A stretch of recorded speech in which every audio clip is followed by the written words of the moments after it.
This is CptWoozle. It is 8:02 p.m. February 16th, 2024.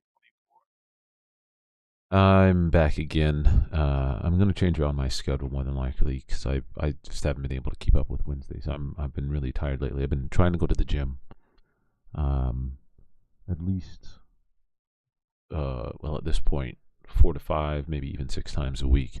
And to do that, so that it works with my schedule, I've been waking up pretty early at like 6 a.m. and getting to the gym and working out, and it leaves me kind of tired in the evenings after work. So I've been taking naps, and it's been really nice, but it means that I haven't been able to. I'm not often awake as late as I used to be. So I'm probably going to drop off Wednesday, but I'll probably keep Monday and Friday on the schedule. I'm still working on the game. I'm still working on a couple different projects, but I don't actually know what particular project I want to work on for the streams. I'm still working on the game, yes, but I've kind of hit a weird, just kind of a mental lapse. And again, part of that's due to the fact that I'm up early in the morning, and then I try to get some work done, and then in the evenings I'm kind of tired, so I haven't really been thinking about the game. And then when I wake up, I usually try to get a little bit more work done for work. And I haven't even made much progress on my personal projects, so I don't know what I want to do about that and how I want to configure my schedule so that it works. But I do need to figure out something. For this particular stream, though, I decided that I wanted to make a version of this. So I feel like, well, I started my dive into kind of modules, JavaScript modules, and component-based architecture on the JavaScript TypeScript side with Angular. And then I learned React and really dived deep into that type of stuff. But I feel like there's, and I think I pulled this up last time, there's a Google Trends, and I feel like, though I know you want to see, there's this large perspective that Vue, and we'll see whether Vue, Angular, and React, like React of course has the most. You see it here with the yellow line. It's just maintained its popularity. But as much as people want to talk about it, Angular has slightly more popularity than Vue. Now, I know that people have been like, it's going to come up, and it's, but I feel like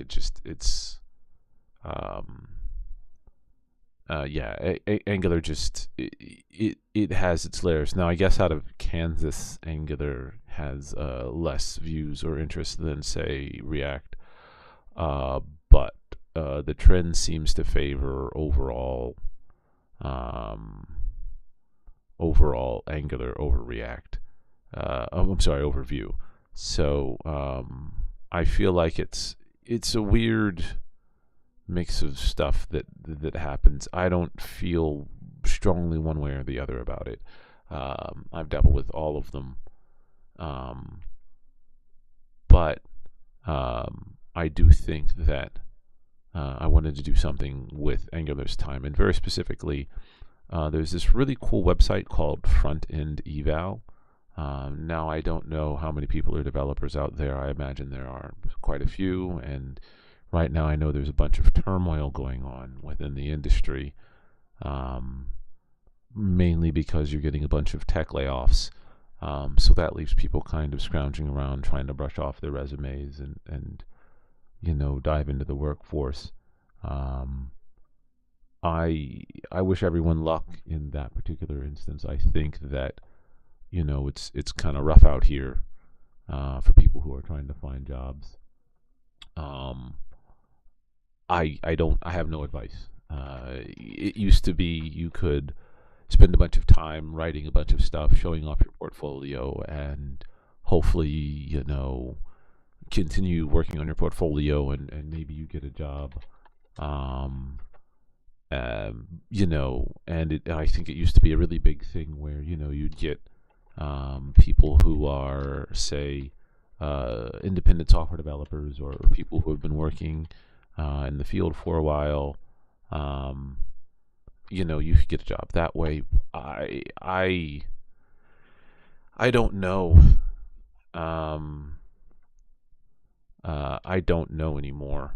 Uh, what works and what doesn't in the field.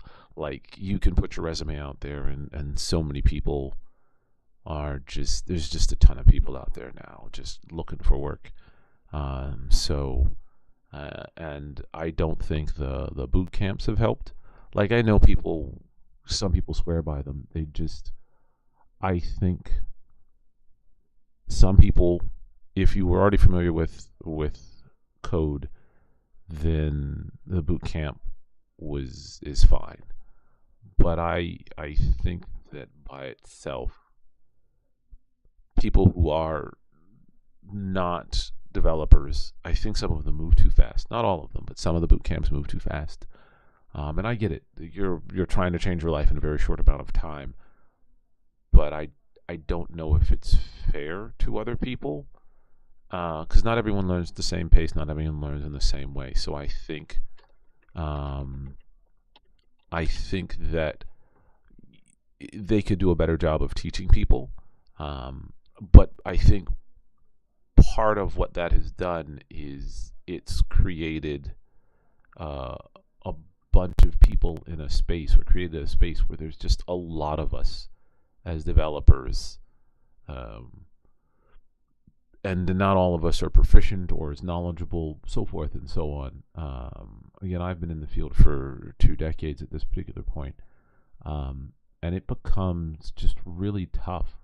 Um, and maybe it's just what happened to my there it is. Well, it becomes, I think, a little tough at times to kind of master everything in the field.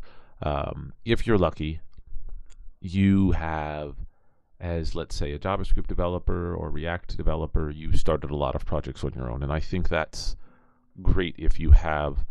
But oftentimes, in, let's say, an environment, you'll start working on something, um, and you're brought into, as part of a team. And give me a second. Folder structure. Yeah, I've been playing around with, like, good React folder structure, or good Angular folder structure. But you'll start off into the workforce. You'll get your first job, um, and rather than yeah, you'll get your first job, and you'll find that oftentimes they've already created the majority of the code for you. Not all of the code that you want to use, but, like, the base app has already been made. They might have a DevOps person who's doing CI/CD, so forth and so on, and they kind of start giving you tasks to help build up your knowledge of the existing framework, and the existing code. And all of a sudden, you spend your days writing code, but you're not spending your days actually, like, personally understanding how CI/CD works, or you're not spending your days building out, say, the Docker image for your company. And or you use this, they request to use a series of technologies that, like, you just have never used before. So, for instance, if you're lucky, you might have used Apache Kafka. But if your company that you worked for 1 or 2 or 3 years has never used Apache Kafka, I'd be hard pressed to see. I'd be hard pressed to know, like, how you would even know that. And if maybe you could learn it on your own, not to say that you can't, but you'd have to hope that, as a developer who, depending upon where you are in your career, maybe in your 20s or your 30s, and you don't have any other obligations outside of work, that some point in, let's say, in your job, while you're working on, and let's use an example. Let's say you're doing C# code and React, or C# and Angular, or let's say you're doing Node and Angular, you have to hope that somewhere along the lines you find out about Apache Kafka, and then after you find out about Apache Kafka, you then personally, sometime outside of work, take the time to do some Apache Kafka code, or play around with Docker. And not to say that Docker is hard, or any of it is per se hard. It's just, I think, a little tough to always find time to do that type of thing. So I think it can get a little tough to try to get all of that, I guess, set up and going, and or even when you're doing your own thing, I think it can get a little tough for a developer to sit down and be like, oh, I need to know this one particular I don't know. Let's say you need to know one particular technology that you don't use every day at work. And again, there's the idea, I guess, or the hope that somewhere along the lines you get to use all of this every day. And I find that that's a little ludicrous.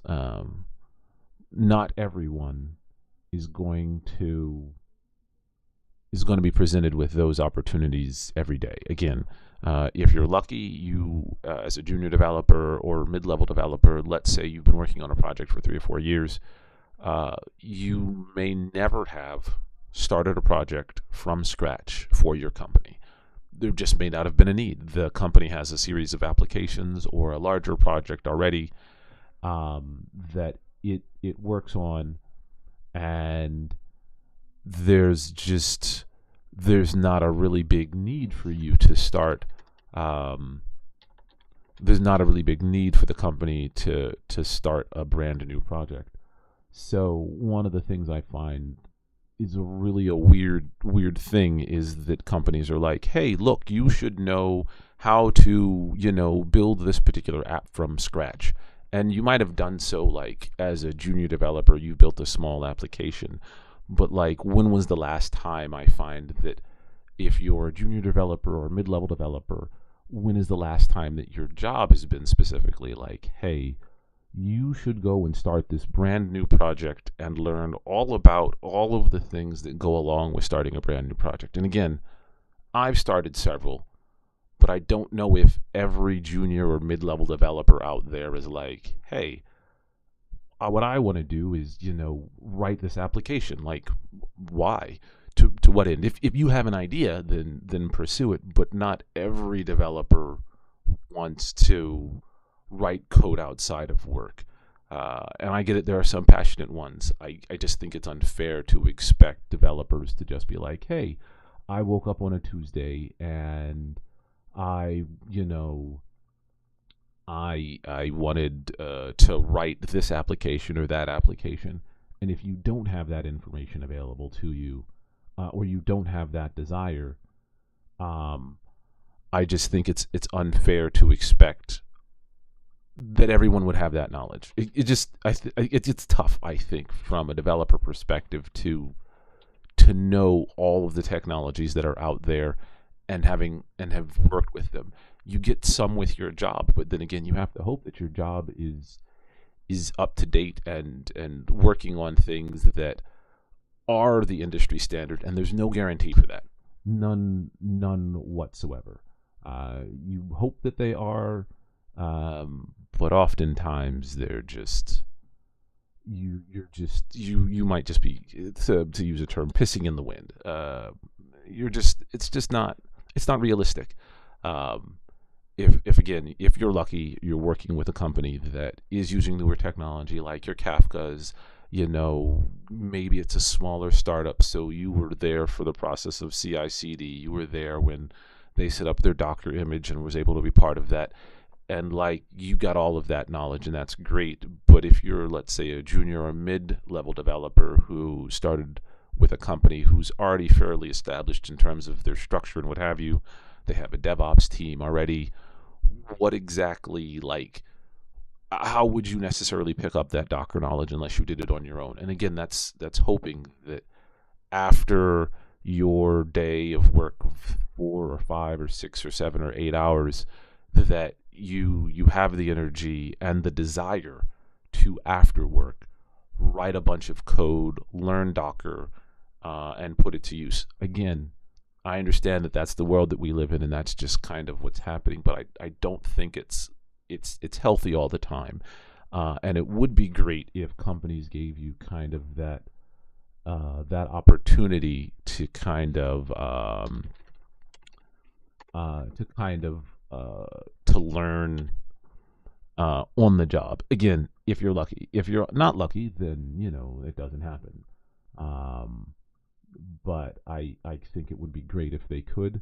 Otherwise, you're just kind of caught trying to pick up a bunch of skills outside of it. And I don't know. I think it's just not. I don't think it's really fair sometimes.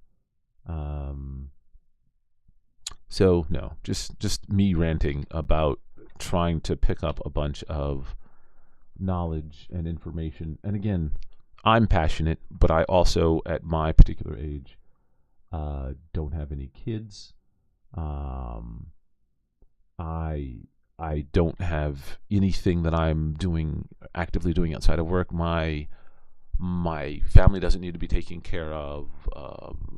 My parents are good. My mother has passed. Had you caught me a few years ago when I was taking care of my mother for a number of years, where I'd see her every day after work, very, very different interaction. But I think that it's a little unfair to be like, you person over there, you have all the free time in the world. You should, pick up a whole bunch of skills and additional knowledge in your free time, whenever that free time is. I don't know. I think it's a little unfair. But that's just my rant here um,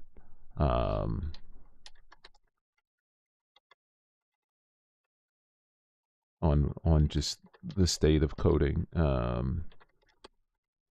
But again, that's me. I don't know. I think there are people who are still definitely passionate about it and still try to find time to do it. I just don't know if it's accurate. And doing projects on your own, unless they are sufficiently complex, I don't think cover enough. So like now there are projects that I'm doing, and there have been some in the past that are fairly complex. But for instance, there's OAuth, there's Amazon Cognito,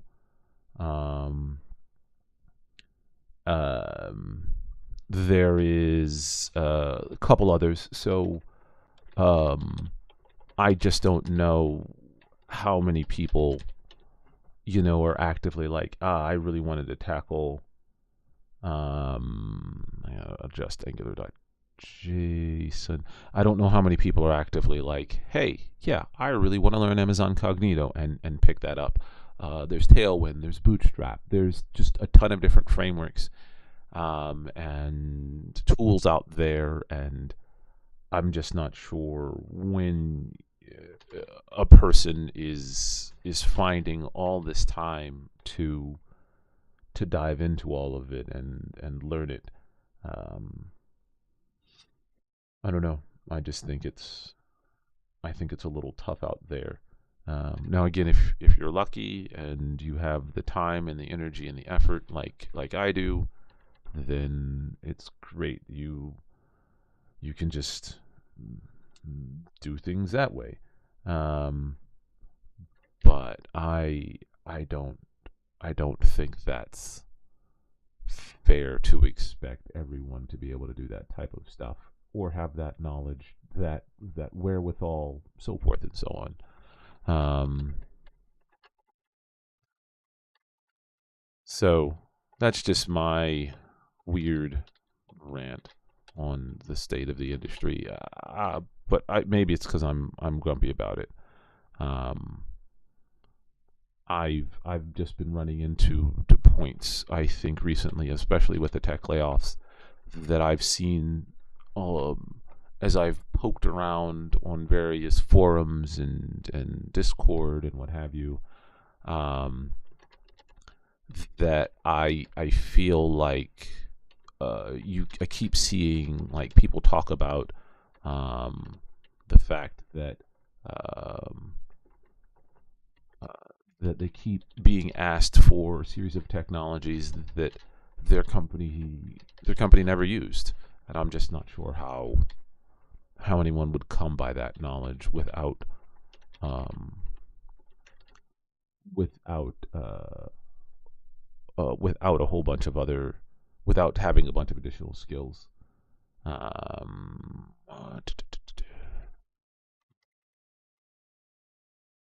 anyway, I'm making this for the fun of it. I've decided to make this frequently asked questions component in Angular. Um, it's nothing special. I was just a little bored, and I decided to make something like this. Uh, these guides, or this particular person's guide, front end eval, is a pretty good resource for people doing projects.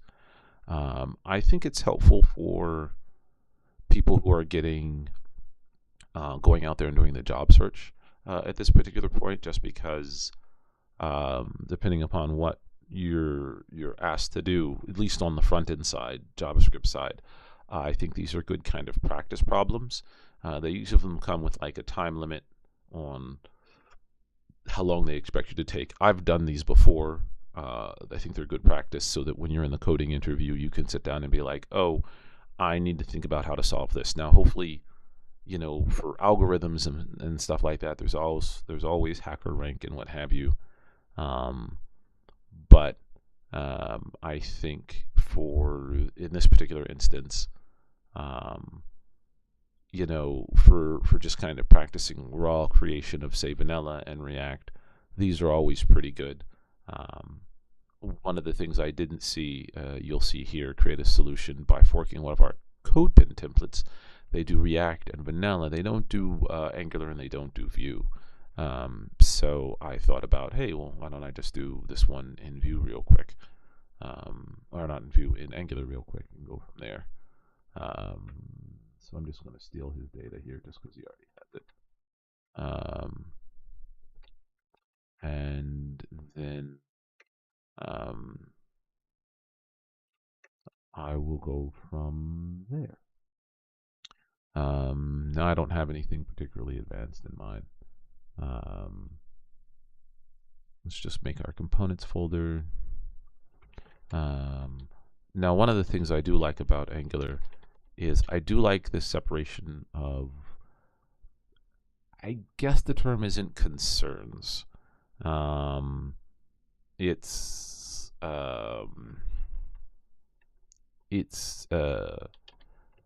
I don't know what I would call it, because it's not really a separation of concerns. It's something else. But I guess for lack of a better term, it's a separation of concerns. And let's see, going to be now I guess to make it easy, let's take a look at that again. To make it easy, yeah, you show and hide the answer. So I'm going to break it up into two smaller subcomponents, which should be pretty easy. But I do like the way that Angular does this, and kind of breaks things up into a series of like three smaller classes. Now, I guess not everyone likes that approach. but I kind of do.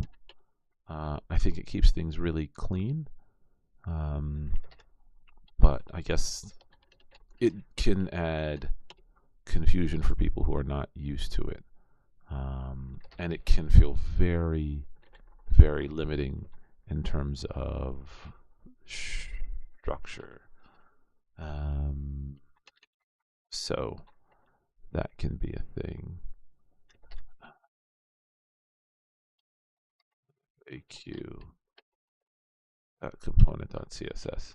Now there are a couple different ways in which this could be structured. You could more so set it up so that FAQ is a component, and rather than making them subcomponents of FAQ, they can be their own in their own folders. They already are, but like kind of just completely separate from FAQ. But I thought since they were attached, it would be better to put them in, set them up like this.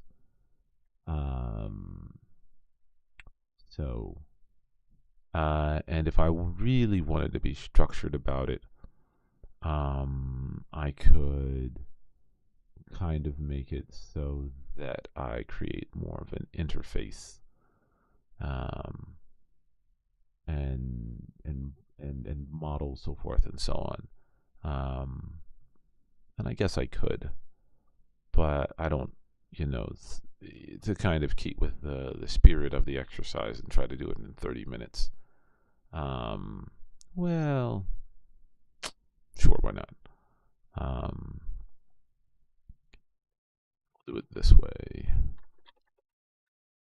Models.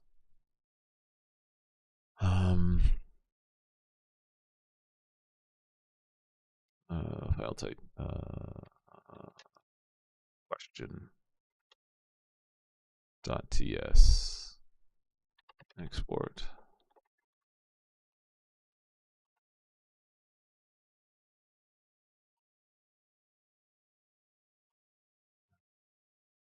Question.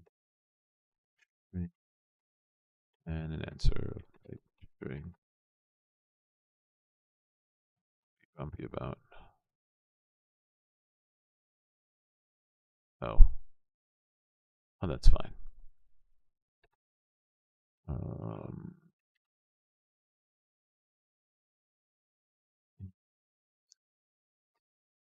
Equals. We'll move you around. Data is going to be of type question array. Initialize it to that.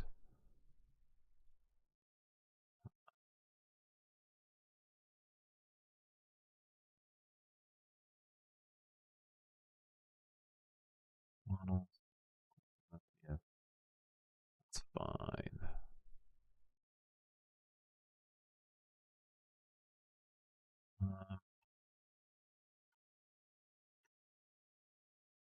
I'll set it to that to start.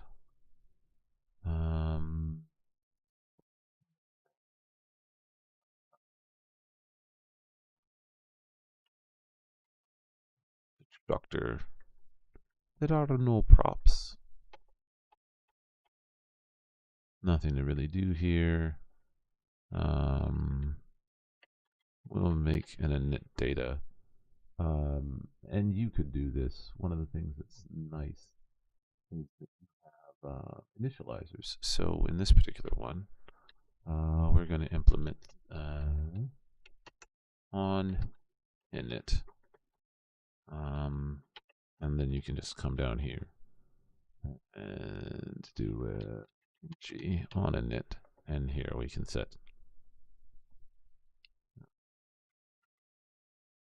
data.push. Hold on, where's my data?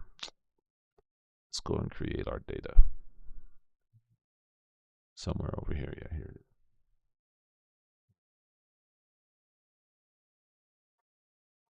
Data.push question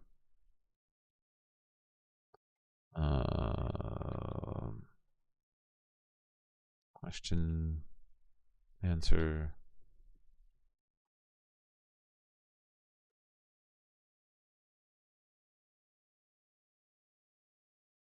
And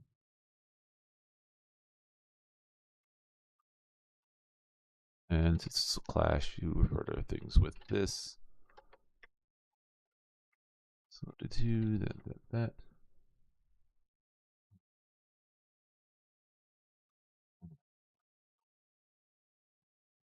That.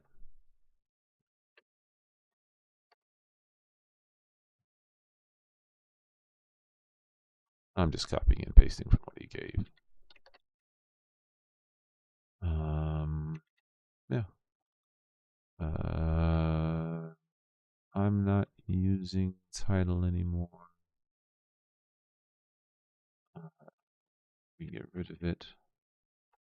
Well, we'll leave it.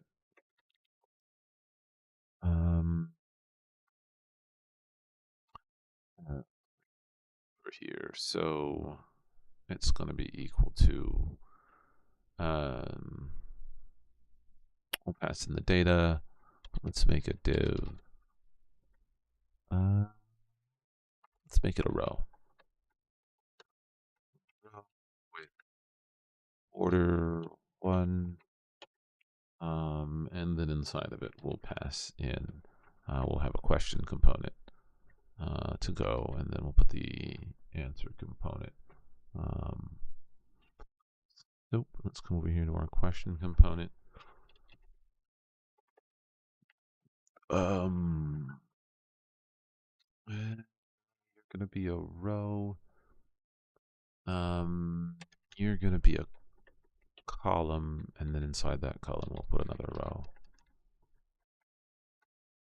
So row, and then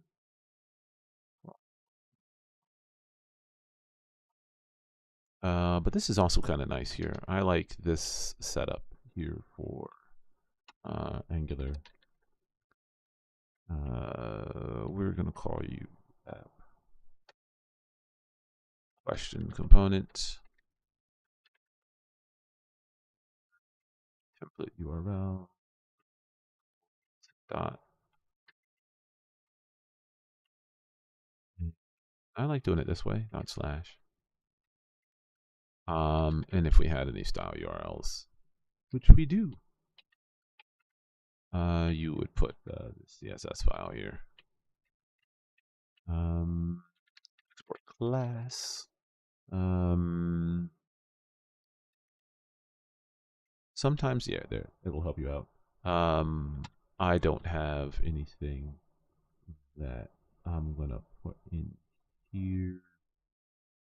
I am going to use an input row. Yeah. Input, and this allows you to pass in. Again, it is more complicated. Question of type question. And yeah, let's import you. Has no, and we'll start it off equal to null.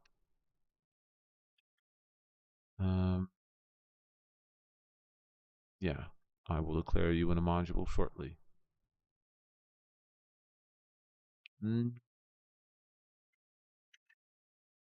Or null.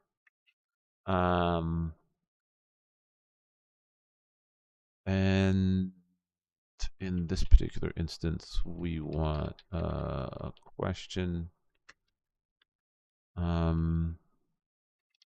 Call you question text type string that and answer text. Set you to string. And you will also implement ng on it's on init. So then we'll come down here and we'll do ng on init if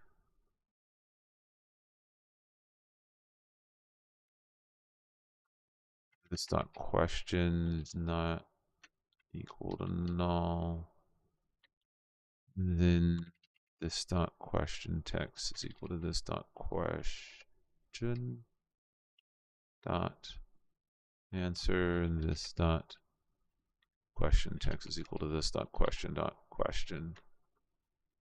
We'll set that up. And I guess there's really no need for this. One of the things that's nice in Angular, and I guess React and Vue too, is you can do your ifs right in here. So you could do, and so we want a little arrow. Do we want an arrow? Bootstrap has collapse inside of it already. So that.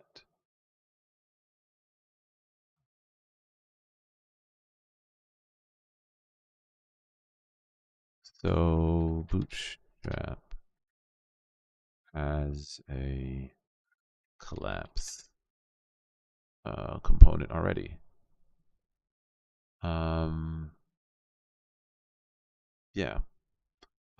So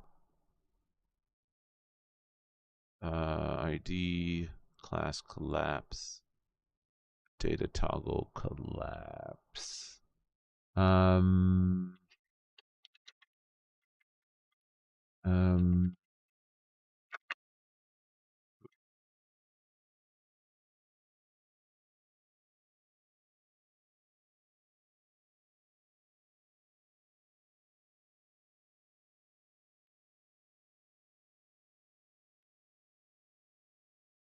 so we'll use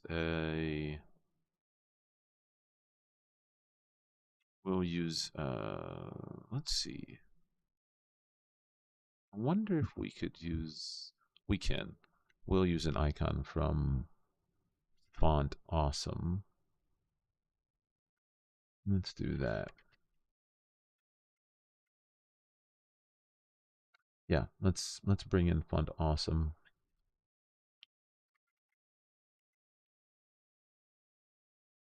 Font Awesome.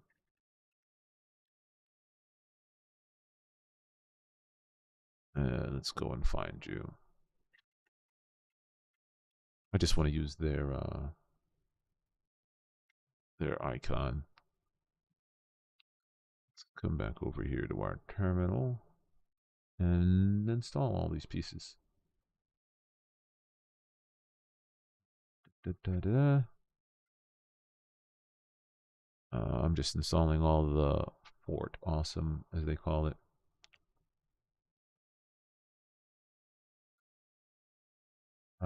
We need to add the Font Awesome module then into our Angular modules. And it looks like that's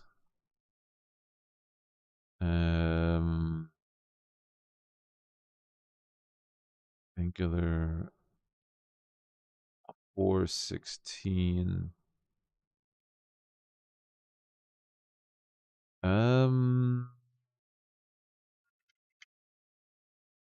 I not have the latest version of Angular? How do I see? Let's see. Angular version. I guess. Let's take a look.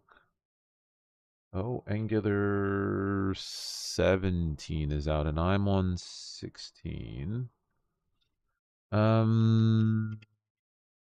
Get Angular CLI version. I may need to restart this.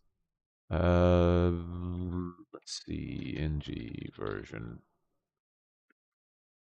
I'm on Angular, so let's upgrade to the latest.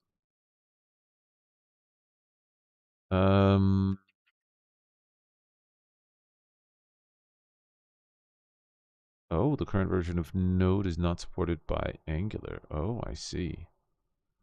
Let's take a look at something. So I think I may have to change this up. And I'm using NVM. NVM list.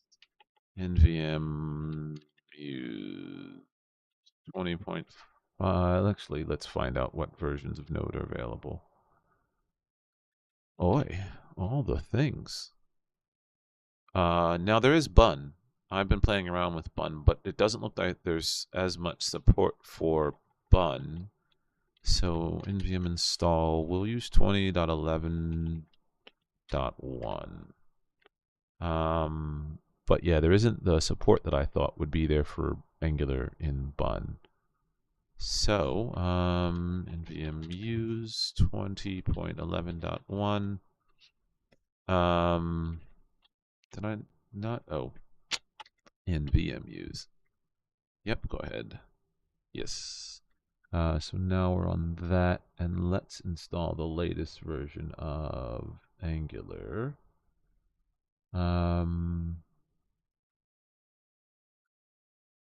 Let's see if there's an ng dash dash ng version. We're on version 16. I want to install the latest version of Angular CLI.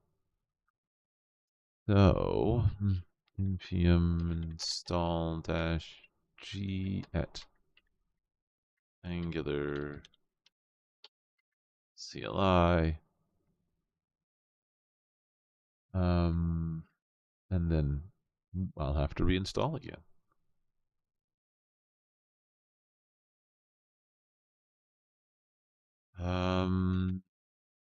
Let's see. ng version. I guess. Wait, what? The latest, the current version of Node is not supported by Angular?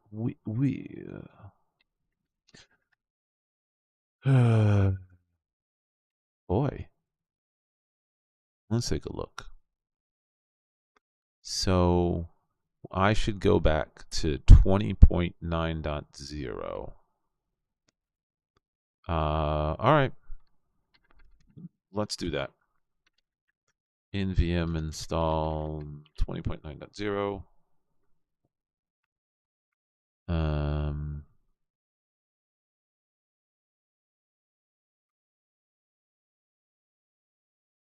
All right, so let's use that version. Yes, yes, cool. So now we can do node-v. All right. And let's uninstall our Angular CLI. And then let's install the latest version of Angular CLI. There's a lot. But this is fairly normal for Node.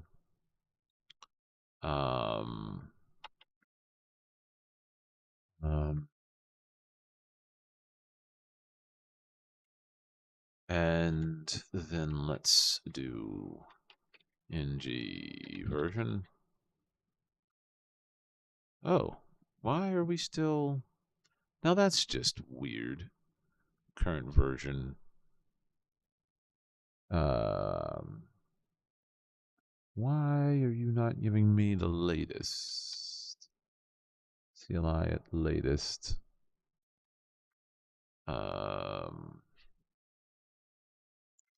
Let's go up a directory. There it is.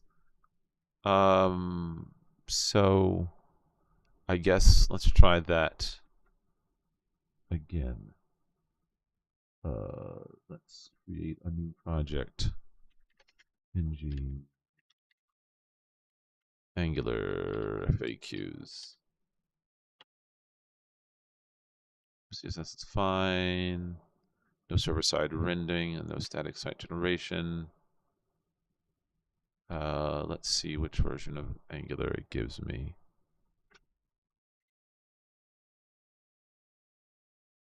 And then I'll just copy over all my components to whatever I'm doing. I haven't started that much, so it's kind of easy to start again. We're stalling packages. Let's see what's available. And once we go in, we'll see what version we have. Then we don't have to worry about that. And that is one of the things that can be really painful to deal with is supportive stuff. So like you'll want to use a project and maybe you're on too new of a version of a thing, and so that can be a bit of a pain. Um, let's see.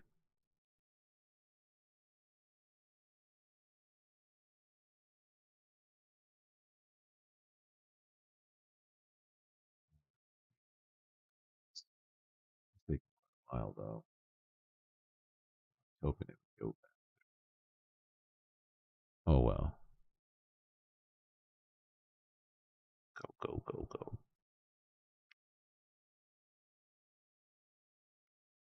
Da da da da da. Modules. Class.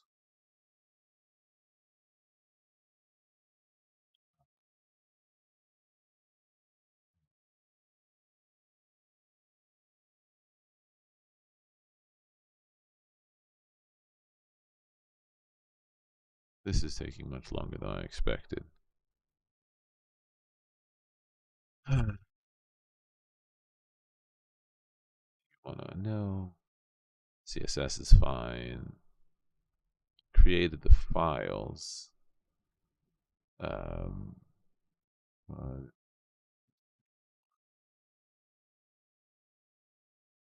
in the meantime, let's look for what is it? It's called Chevron. I don't know why it's called Chevron, but yeah, I'll use a little chevron like this. Um, why are you taking so long?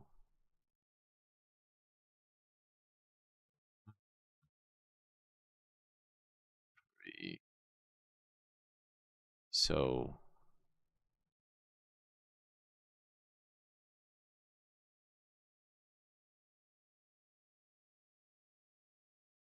yeah, I don't know what's going on here. It shouldn't take this long. Boy, wonder what it's. And I can't see errors. I guess there was a way to do this verbose, so you could see all of the things that are going on, but I don't know. Oh, there we go. That took much longer than I thought it was. CD Angular dash FAQs. Let's go ahead and install our Bootstrap again in this end font awesome. So let's see if this will support the latest version of Font Awesome.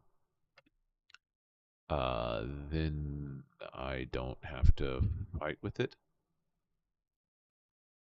Um, come on.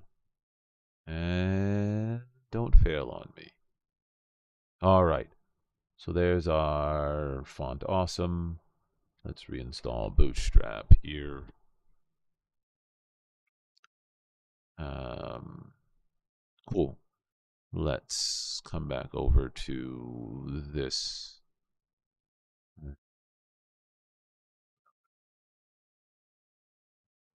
project.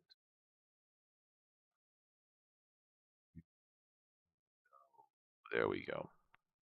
Uh,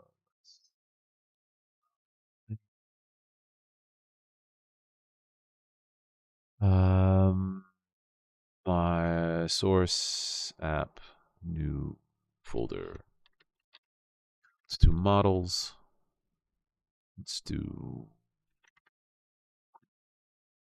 components. I'm going to do. I need to come over here to our um, app.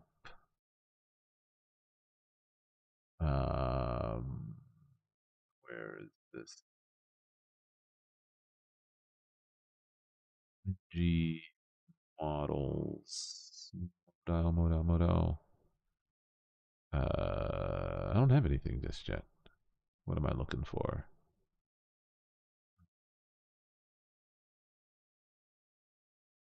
I don't think I have anything. Set up, config, routes, router outlets. I'm clearing all of your stuff anyway.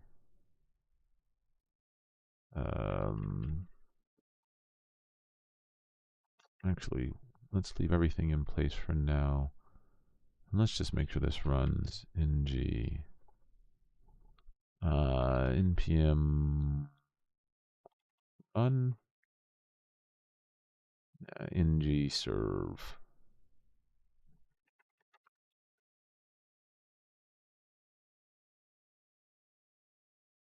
Let's take a look at what this looks like. Here's what it looks like. Cool. So let's stop you. I don't have any assets. App.json. Anyway, we need to come over here to our app.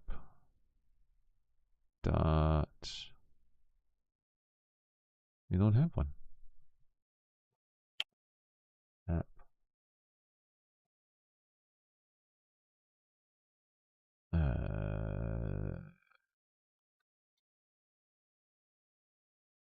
We don't have one of those. I wonder what happened. Let's take a look.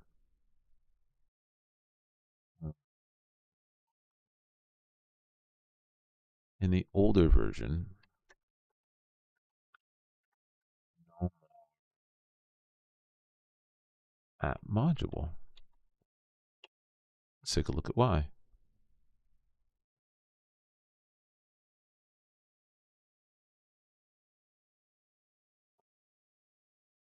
The previous version in which this bug was not present.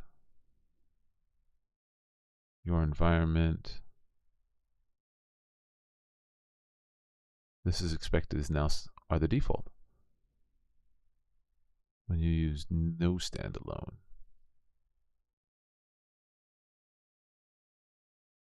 I see. Let's take a look. Because it looks like they've changed it.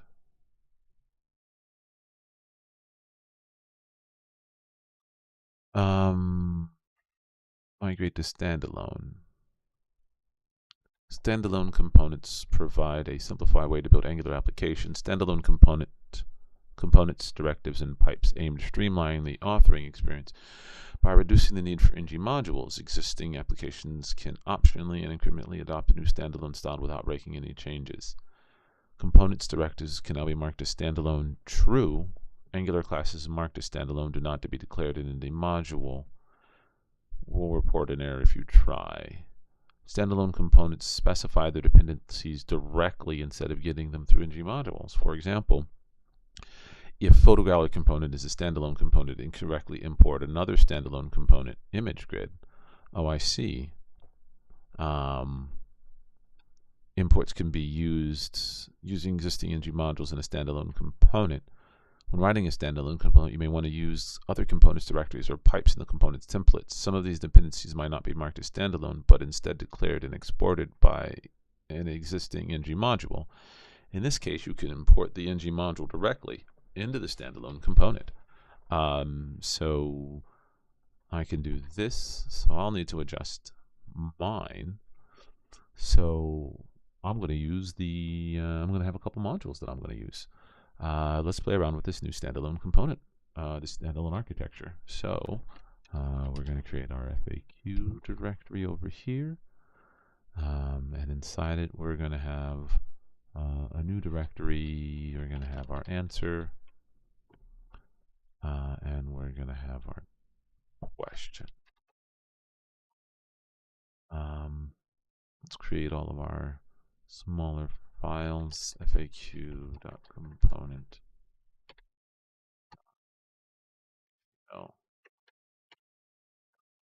And let's create component CSS. And you don't necessarily need to create a component .ts. Let's create our question. Well, let's create our this one first. Did we use title in here? Title is being used, yeah. So let's come over here. Standalone, true, no need for you. And a single FAQ will consist of a question and answer. So I'll mimic what I had before. One, let's copy over a model. File question.ts. And it's just going to be this. Then we'll come back over here. It's kind of nice and it's not nice. Like, it's nice because if you've ever worked with the old Angular, you had to kind of keep track. You had to put all of the components inside of here. But if you make it a standalone, then you don't need you don't have to keep track of it in all the places. Let's do an ng on init inside our class component, and it's going to implement on init.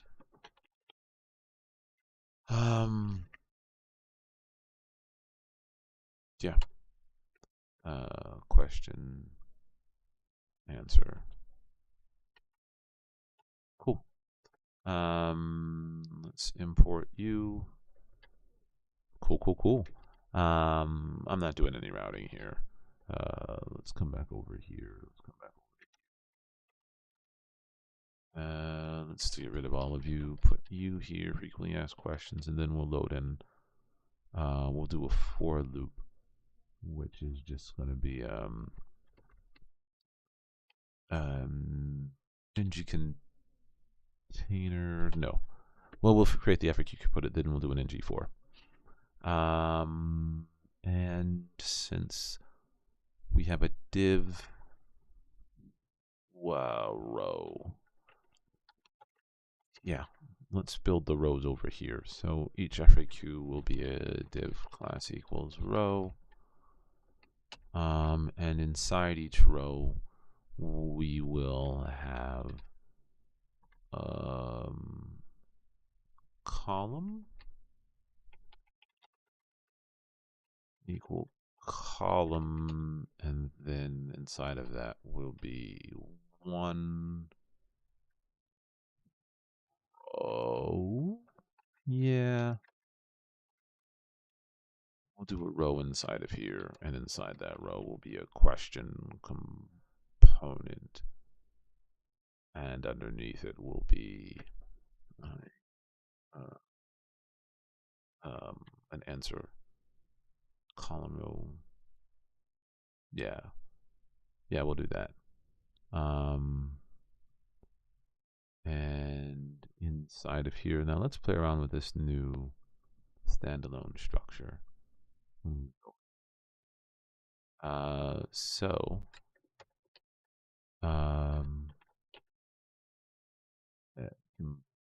component standalone.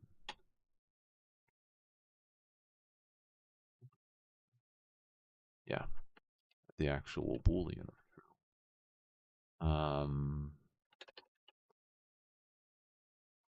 And I will call it a single FAQ.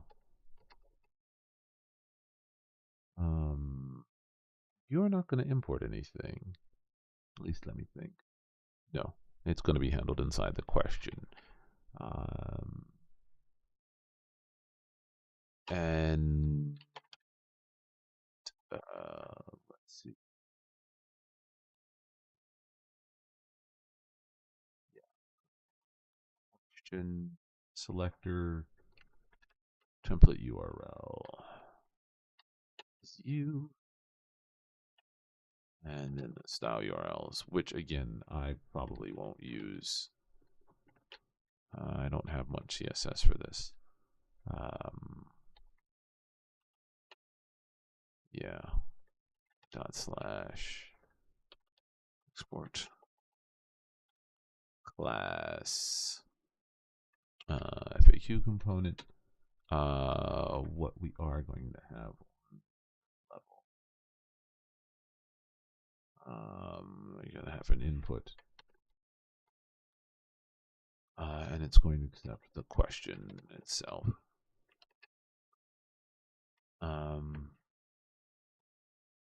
And I guess we could put it in a lot of places. So looking at the example over here, we could put it so that the FAQ, and when it hides it, the question is the trigger rather than it then the FAQ handles the open or close rather than the question. But I don't know if it really matters. You could do it in a bunch of different ways. Question or null equals null. Allow that. And we'll do this.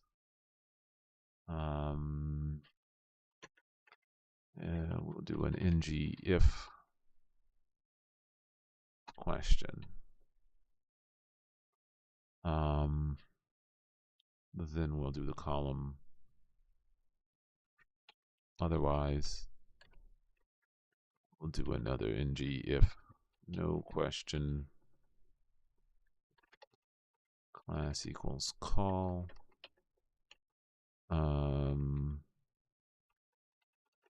Missing question. And there are a couple different ways that could be done. This will do that. Let's create our question component, in which we pass down the question, and then underneath will be the answer. And I don't know if there's a bunch of different ways. Let me think. I guess you could have it so that this controls the both. Like, I guess then it only has to go down one layer rather than keeping track of it all. Sure.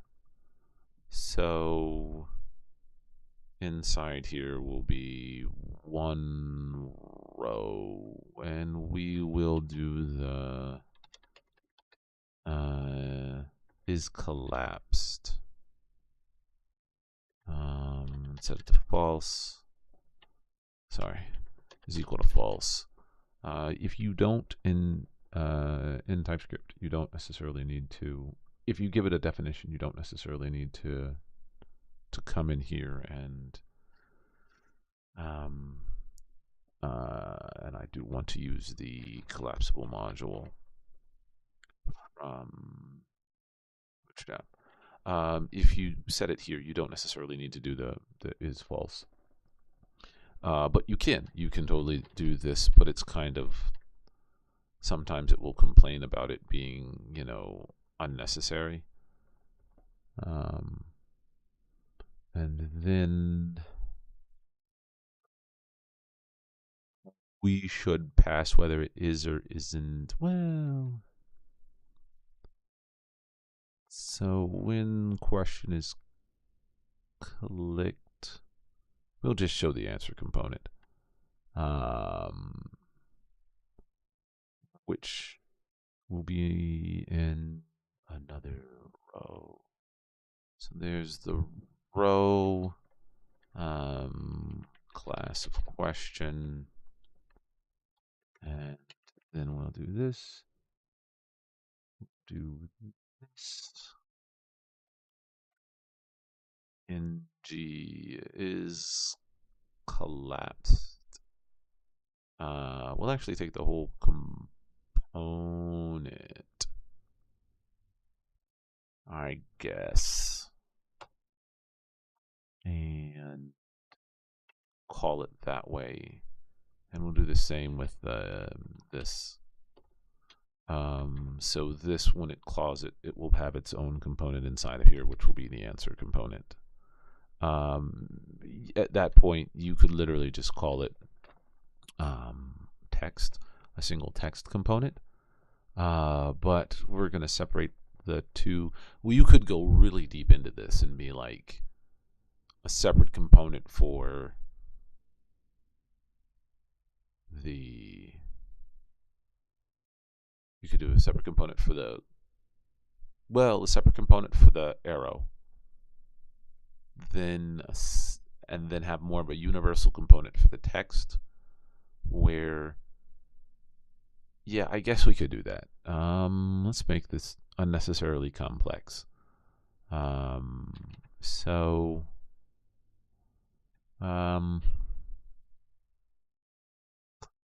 let's just make you, let's rename you to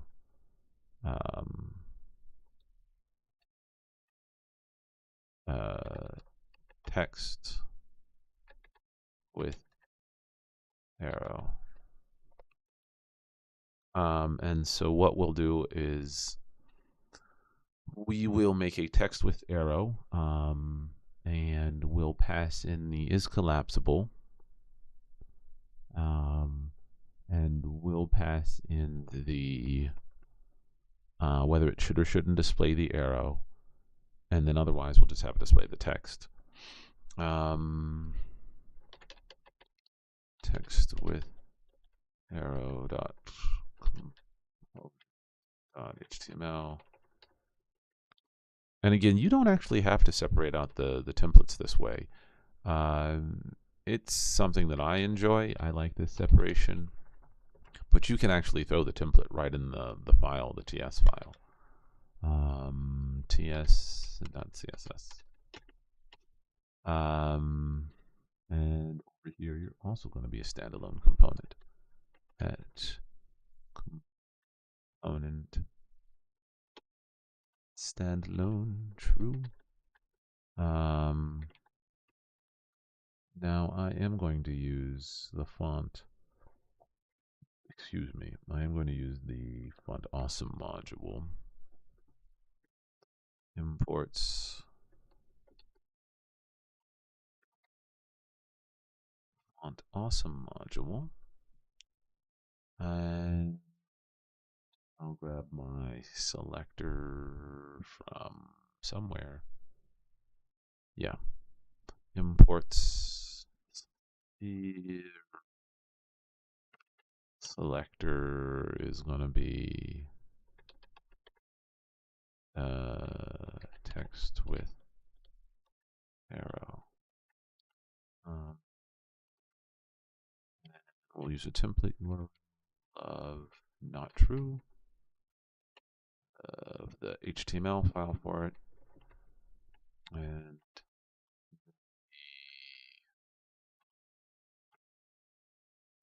the style. Did I leave it out? No, style URLs. Style URLs quote dot CSS dot slash and sport class. Give me a suggestion. Text with arrow component. Now at this point we're going to allow for an input of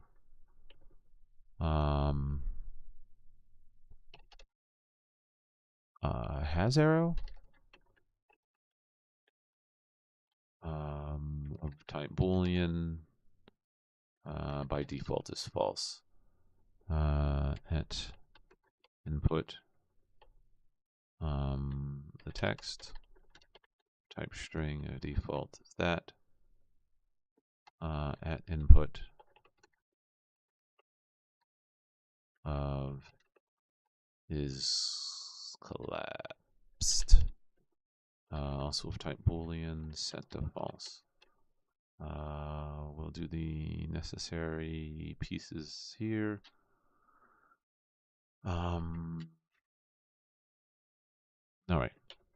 So, um, then in our HTML here, I guess we need to actually come back to our TS. We need, I want the chevron. Where are you, chevron?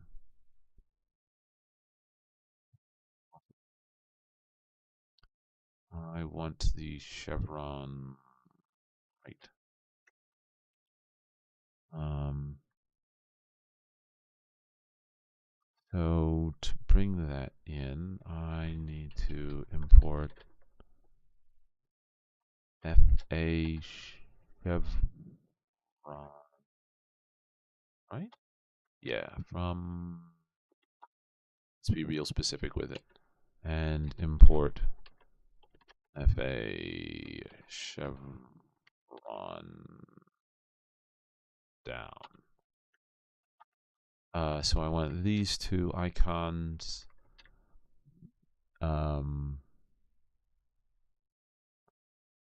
assign you. So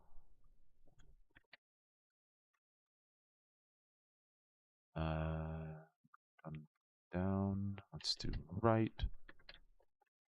Then we can come over here to our HTML. And I think I said that I was going to do this as a row. Div class equals row. And we'll do a couple of things in here. So we'll do div class equals call. Oh, man. Call one. And we'll do the following. We'll do an ng if has arrow. Come on. Ng if. Yeah, import ng if. So if we have arrow, and then we'll say fa icon. The icon is going to be equal to fa right.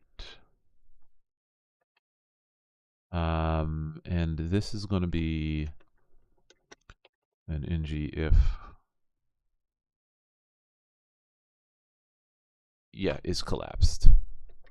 And this one is going to be not collapsed, and you're going to be fa chevron down. So that will show our arrow. Otherwise, this will show our text. Div class equals call, and this will just be our text here.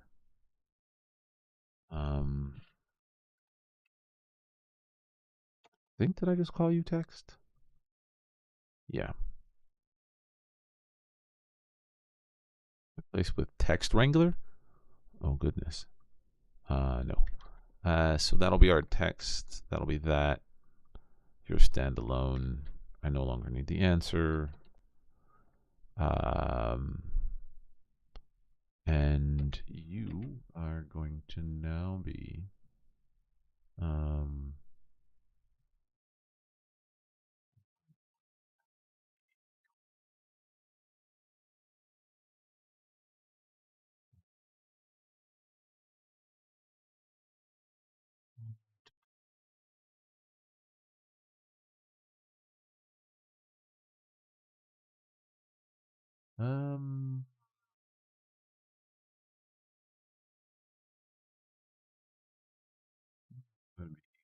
I guess I should put my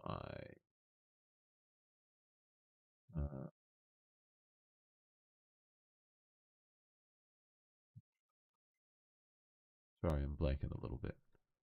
Um,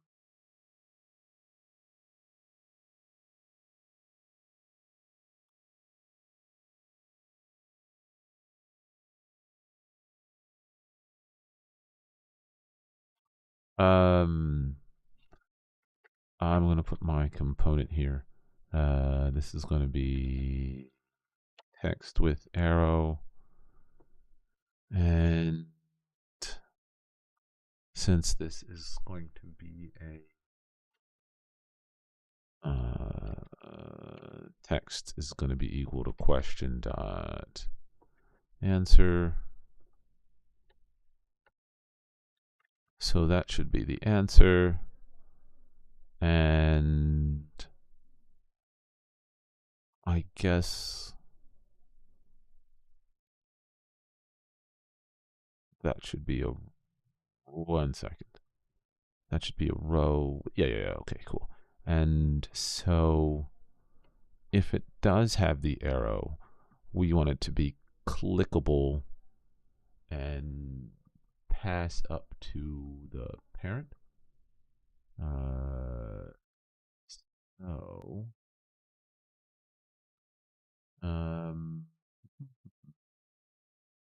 to do that, we need to use an output.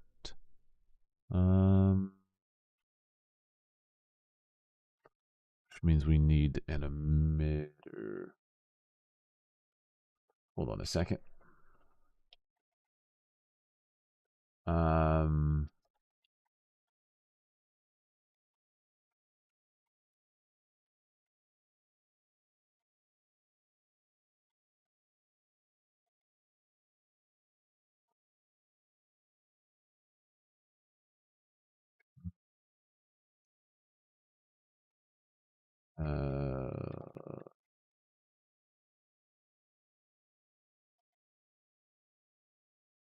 Take a look.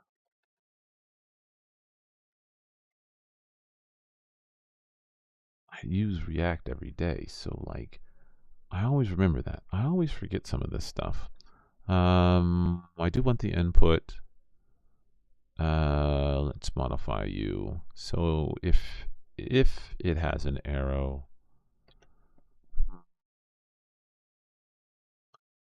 I wonder, Angular click event ng if conditionally apply a click event.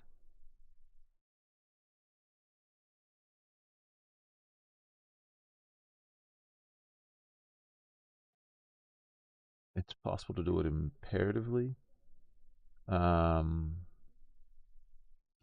Yeah, so let's just do it this way. So what I'll do is I'll just say we'll add a click event. And our click event is going to be toggle collapse.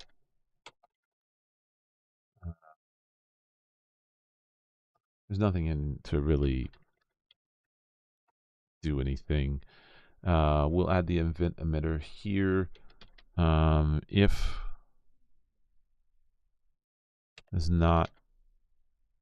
If I don't have the arrow, then return otherwise. This dot collapsed is equal to bang. This dot collapsed. And that'll just pass up to the parent. And then on the child, we need our et. This is kind of nice.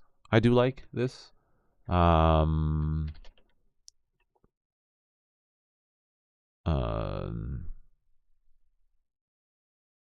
Toggle collapse.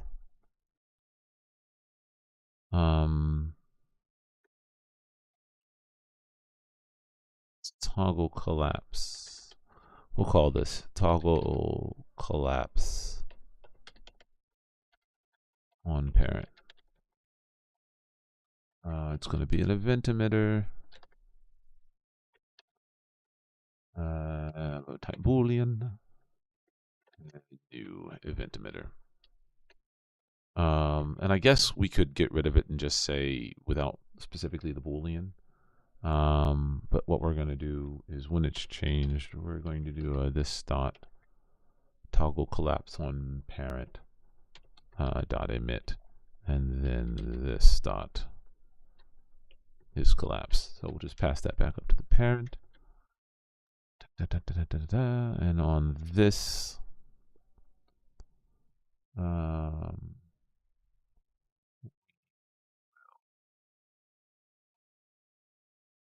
listen for that event.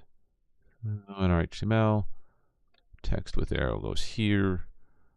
There's our text, question dot question. Has arrow is true. And is collapsed is equal to is collapsed. And we're going to listen for that. Toggle.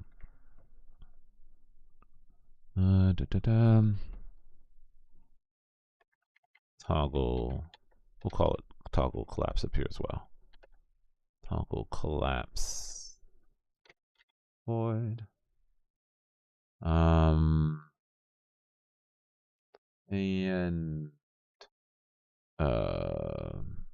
we'll call it toggle clicked. Toggle. It's going to be Boolean. And it's this dot collapse is equal to the toggle. On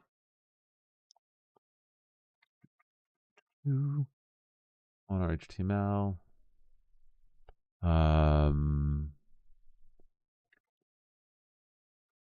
$sign event. Cool. I think this should work just fine. Think. I'm still fuzzy on it. I don't see anything off the top of my head. And on our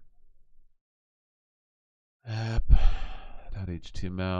let's load up our frequently asked questions. Div column. Did I wrap you in a row? I did. So all I have to do is come down here and call my FAQ, which I want to loop through and say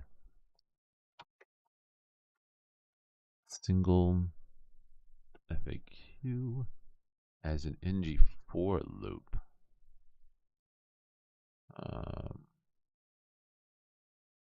So let's see, single FAQ star ng4 come on, let single question of data. I should have called you questions. Questions. Yep, this makes so much more sense rather than data.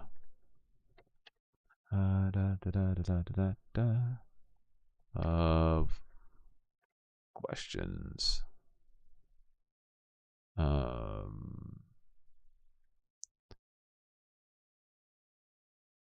Import it. Import you. And you are going to be an input of question. So question equals single question.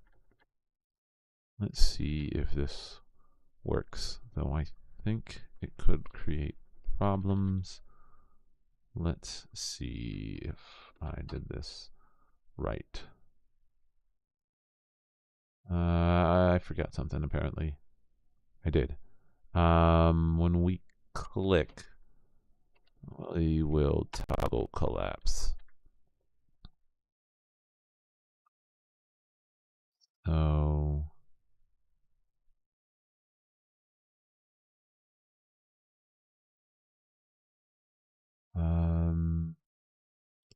there's no errors, but you are toggled at collapsed as false.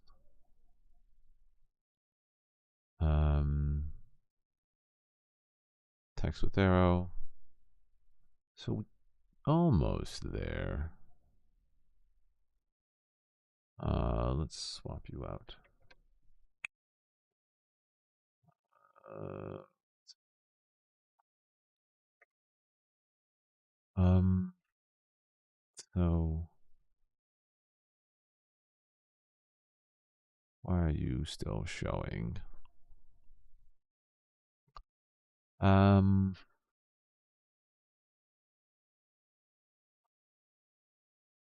Is collapsed.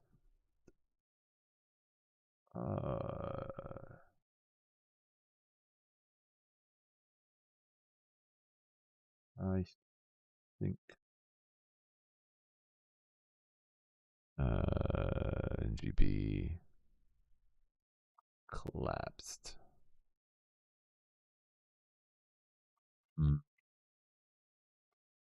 I think there's something wrong with. There's a row. The text is fine. I have the icon slightly messed up. Collapse.show. Collapse. Did I mess up on where the collapse ends? No, that's right. And it's displaying the answer. I think there's something wrong with my NGB collapse. Let's take a look.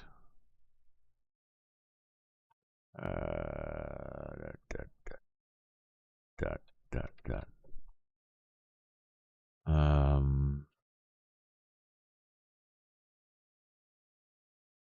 Okay. Toggle. Let's go with the code. Button area expanded, not collapsed. Div.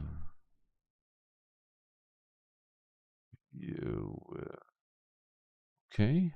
Imports collapse module standalone true. That's fine. Div horizontal true.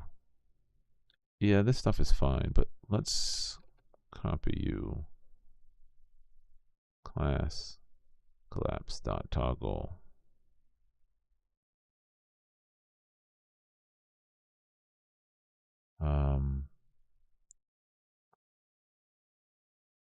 You need the width for the animation to work correctly.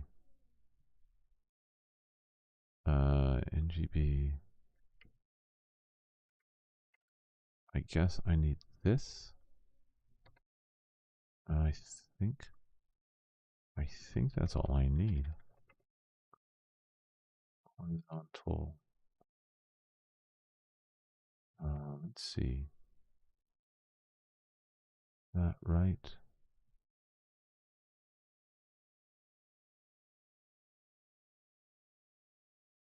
No. Hashtag collapse. Let's grab all of you and put you here.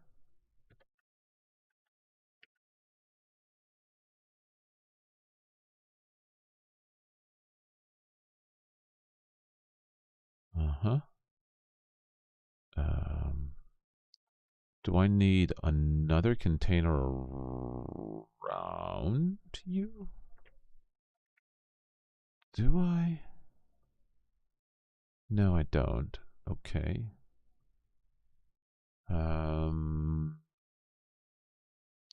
You need a width on the immediate child element. Oh, for the animation to work correctly.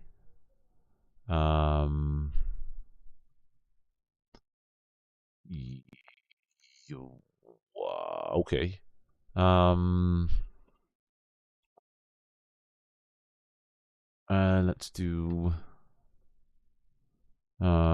Let's do this.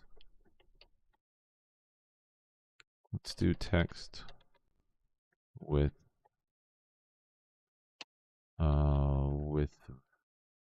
500px, which isn't very text width.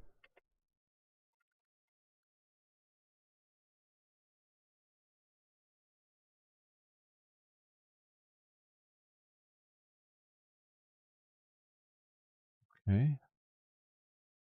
If I inspect you,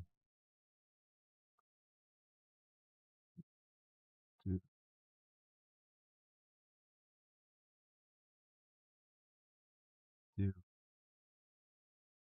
text with arrow.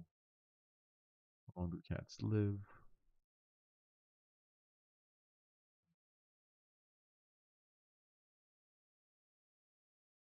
I see. I wonder. Let's take a look. Div card.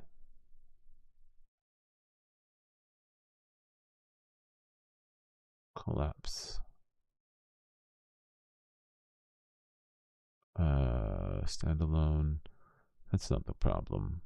It's getting this collapse to work just right.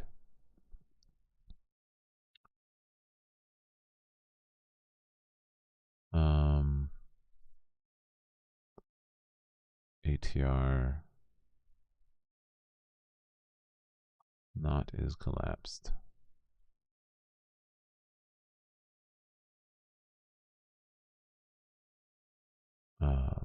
Collapse example. Do we need this?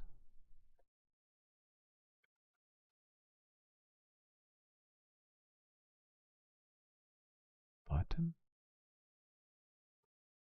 I don't think we need that.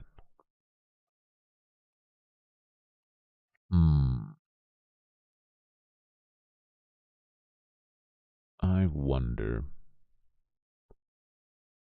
So, does that... These are the fun things, I guess. I wonder if that's the problem.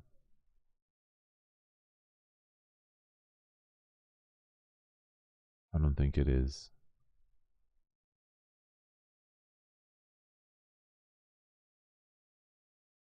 Nope. It's that damn collapse. I was really hoping it would be that simple.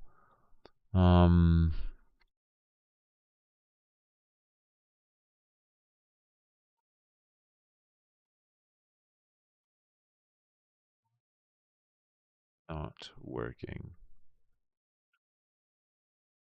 This is frustrating. So we have our row. And when we're... well, let's fix the text with arrow first. Is collapsed.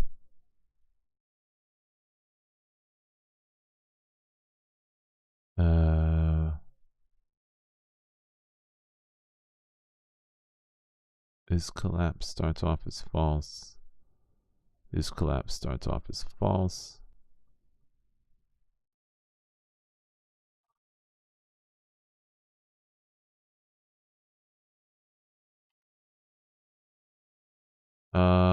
It should be the opposite, but it's fine.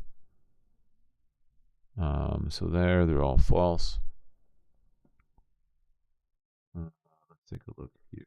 Collapse. Show.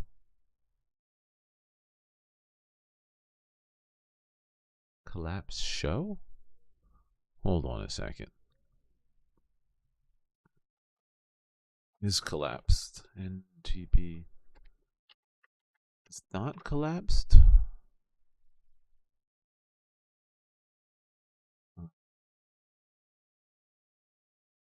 Collapsed. Collapse show. Collapse hide. Why are you still visible? Let's simplify you. Let's take you away. And let's just put in some text.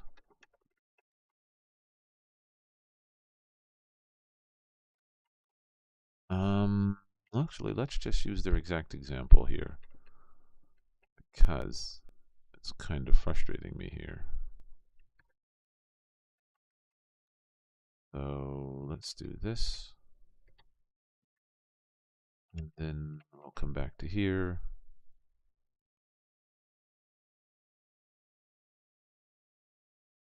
Yeah, I don't see. No, that's just. We're not getting anything.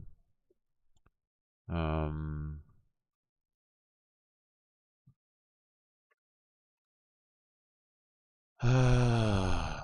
Oh, Angular, you kill me sometimes. And it's not Angular.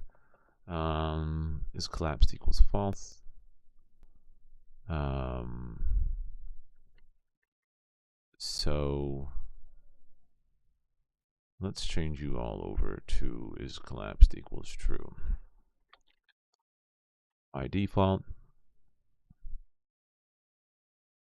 is collapse equals true.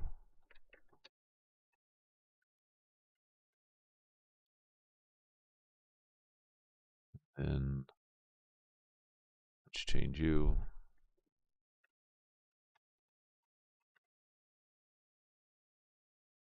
So that's what should be the case. So now it should match.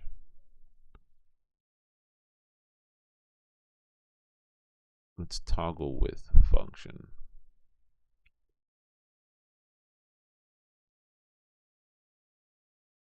And then um,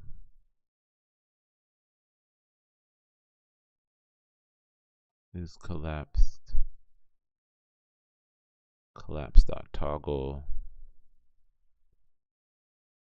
I wonder if I actually have to do this. Is collapse is equal to not. I wonder if I need this. It would be weird if I do.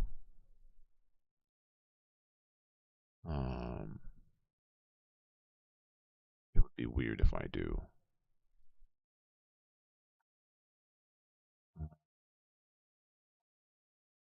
This, I must admit, is a huge ordeal.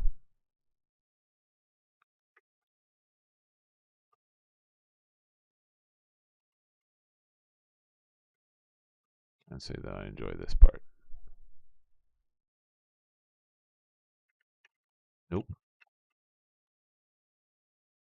Nope, does not seem to change it whatsoever. Oh, this is irritating.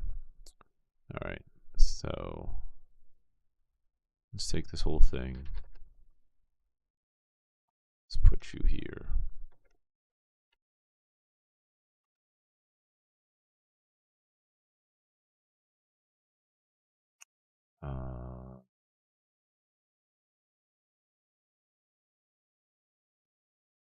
Example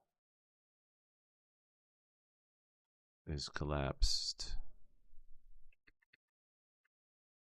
Let's take a look again. Nothing. It looks like it's supposed to be moving. I can just slide it down manually, I suppose.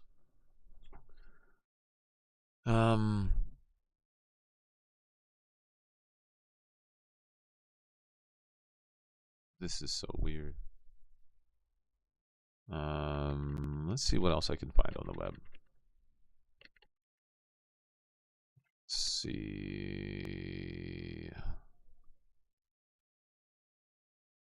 Let's look at this code. And let's do. It looks like, I guess, other people are experiencing similar things.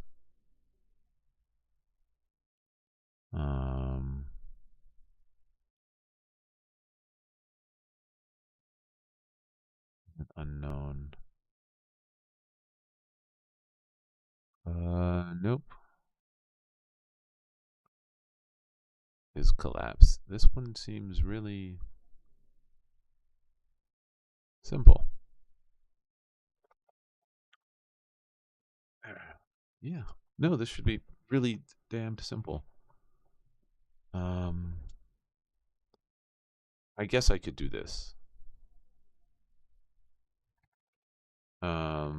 And put this. Let's try that. So let's come over here.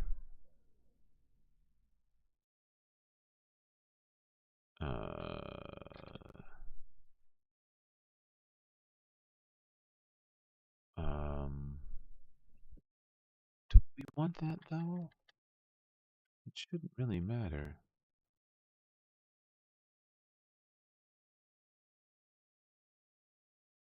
It's just not hiding it. The question is why? Let's do this. Let's take that away. And let's do this instead. Let's roll you back to what you were.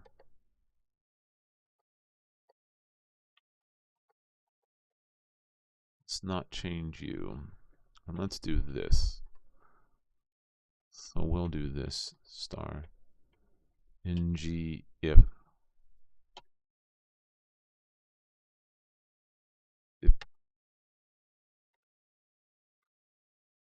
which is really silly.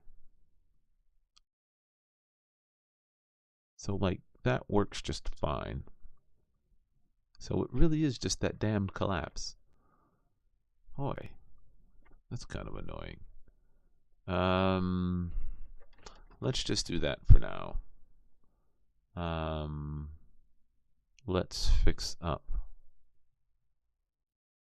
this call. Div has arrow. And yeah, let's see why you're on different lines. Column. Yeah, that's call dash one. To a call, would you be on the same line?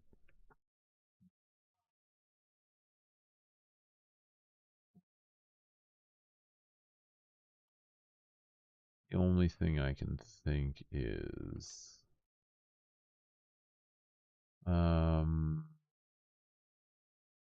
bootstrap is not applied because I did not add it here. I did it on my last project and completely forgot.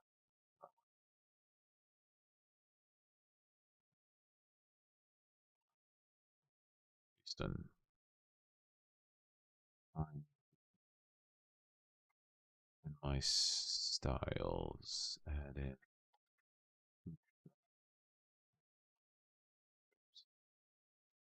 Bootstrap. And maybe that's also what I'm missing.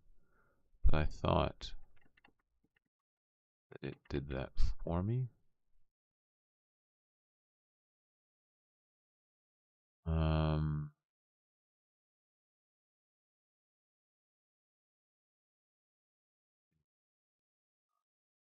Caring at all. Let's see.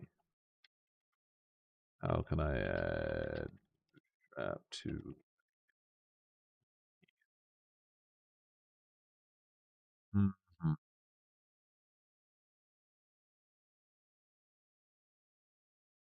Slightly frustrated by this process. I'm fine with Angular as a whole. I'm more bothered by the fact that the collapsed from Bootstrap didn't work the way that it said it was going to. But the hiding and showing is fine.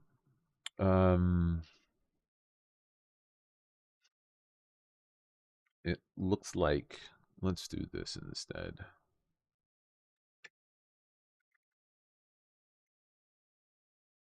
Let's do this. And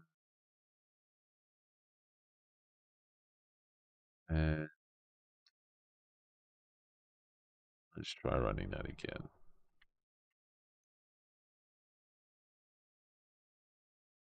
Much better. Now this is what I want it to look like. But to keep it in line with what did they have it look like? So there's a little arrow. Should every question should be displayed.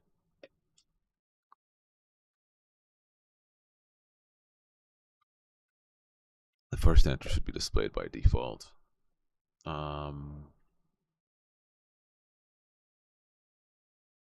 And then we'll keep them in line. So let's keep them all in line and have the first one displayed by default. How do we want to handle that? Let's go ahead and modify our model to be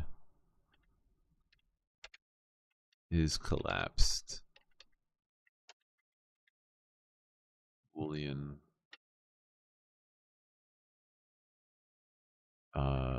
false. Yeah.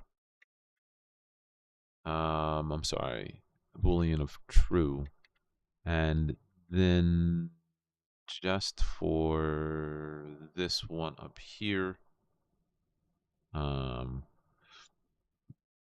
do this. Let's make you optional. And then is collapsed false. And that way, when we go in our frequently asked questions and load them up, and we pass in the question,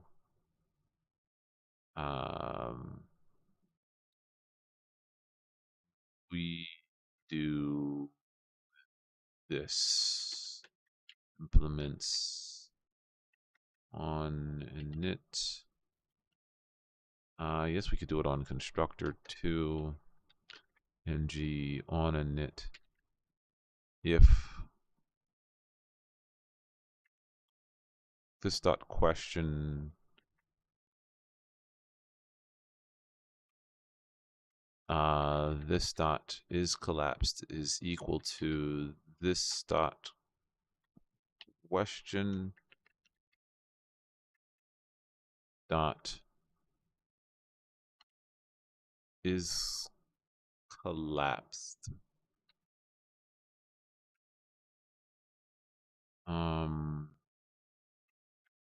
Or false.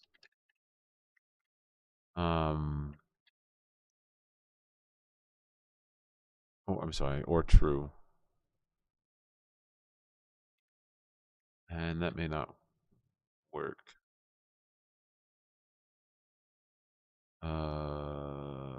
True, true, true. False. Set you. And by default,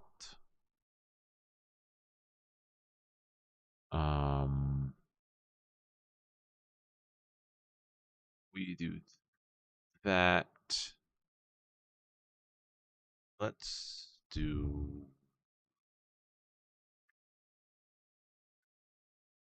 I guess there's two ways to do this. You could add the class. There is an ng class, which I don't do often enough. Ng class with a conditional.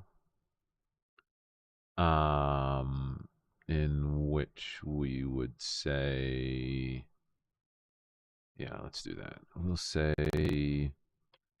ng class. And what we'll say is, yeah, import ng class. And what we'll say is if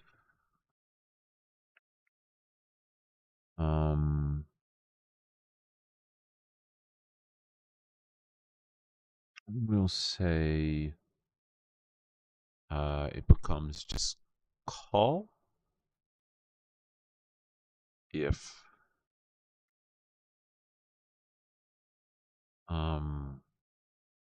becomes call if has arrow, but it becomes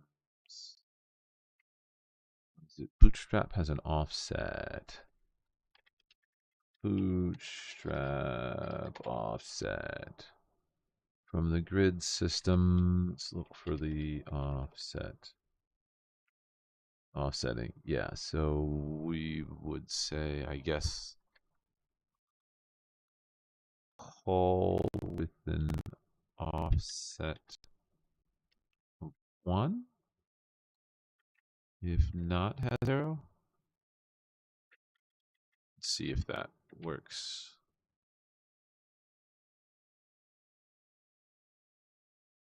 Almost. If has 0. Let's double check something. All 1.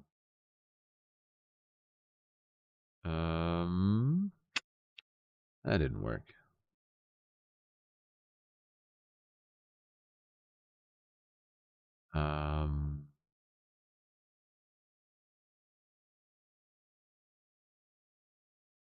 I guess I could literally do first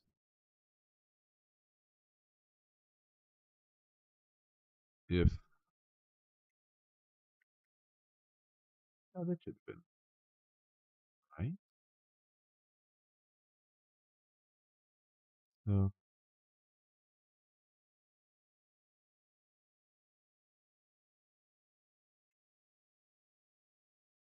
it should get the class of, or we could do that. We could do either class 4. We could do that too. Class dot call will be equal to has 0 and class, and then I guess we could do this other one.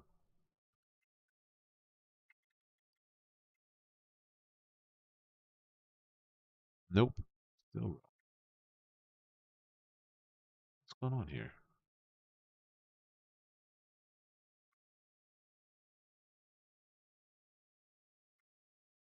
Several things, I guess.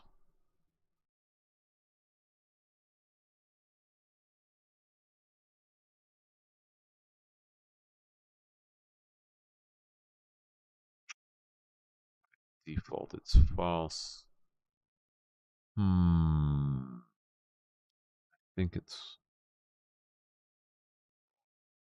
Double check. Because they've done this before. Just don't do it often enough. ng class.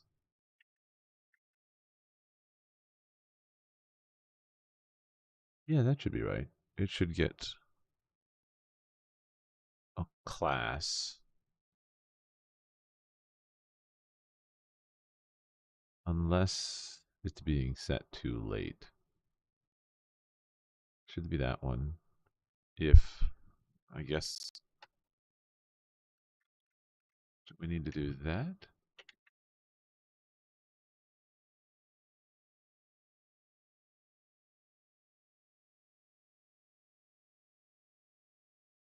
Oh, that should be right. That should be right. What do you see here?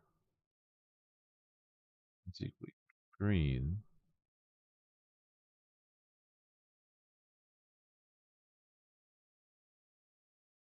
Yeah, that should be right.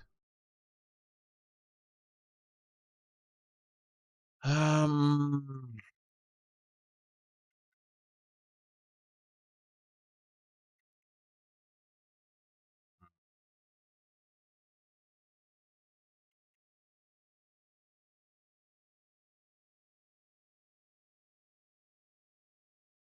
so I'm trying to figure out why this doesn't work. This doesn't make any sense. No sense at all. Let's do call dash 10 offset of 1. That worked. Oh, so it was that. That's dumb. But oh well. The other thing that's not happening is it's not passing on. And it's because of the way I did this. Um,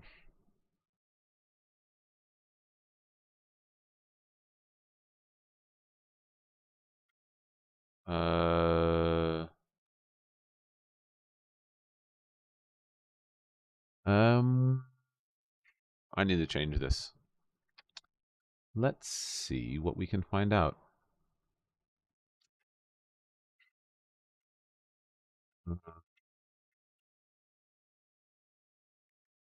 Modify this so that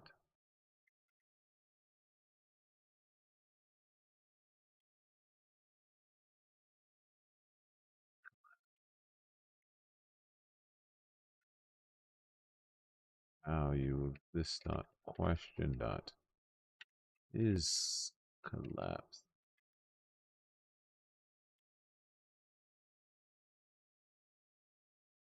True or false?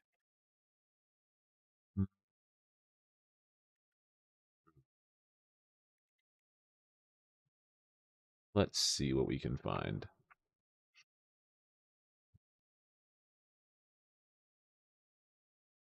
Still grumpy about the collapse.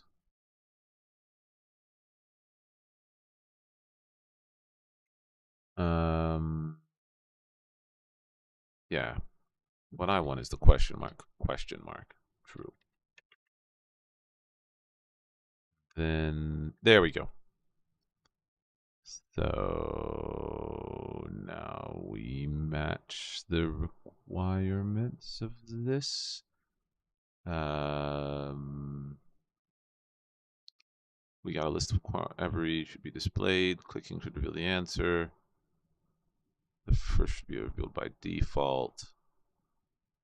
And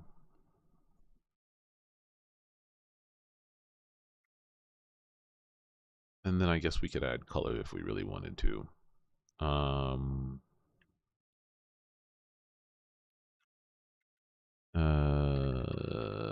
Text is answer. We could make it color of gray. And we could do that as well. So then we come over here to our HTML and we do that. And then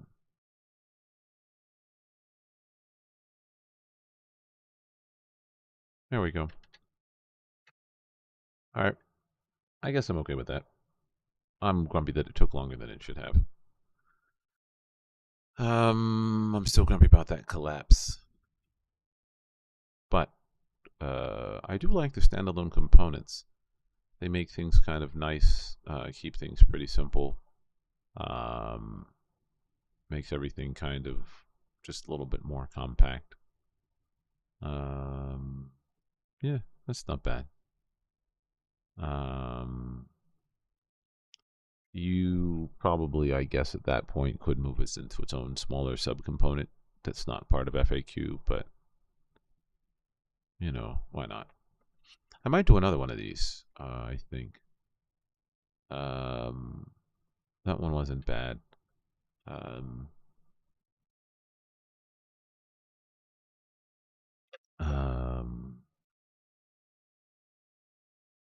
That one wasn't bad. I might try making the memory game version in Angular. And then I might try doing the shopping list. I think I might. I might try doing the shopping list. Yeah, I might try it. Anyway, I'll put this up on my GitHub and then, yeah, play around with this some more next time. I'll see you guys on Monday. Thank you again for tuning in. It's 10:01 p.m. on Friday, February 16th, 2024. This is CptWoozle signing off. Thank you for hanging out, dealing with Angular. Take care.